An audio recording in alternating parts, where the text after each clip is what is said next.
natutuhan ko kung paano ito pagkakitaan. Nakadevelop ako ng illegal na droga.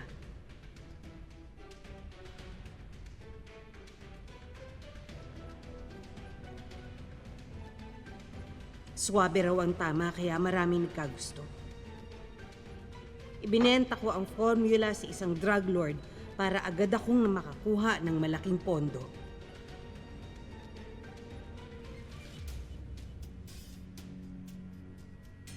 Ang gusto ko lang, makalikom ng sapat na pera para mabalikan ko ang mga sumira ng buhay ko. Para mapaghigantihan sila.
Nalaman ko na 5 patak lang ng katas ng bulaklak nito ay sapat para kontrolin ang pag-iisip ng isang tao.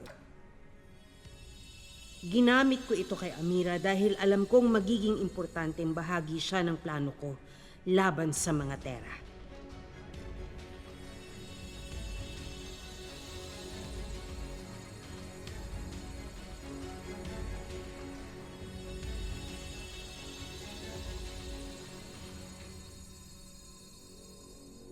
Para hindi makahalata si Amira, gumamit na rin ako ng ibang paraan para maisailalim siya sa impluwensya ng media.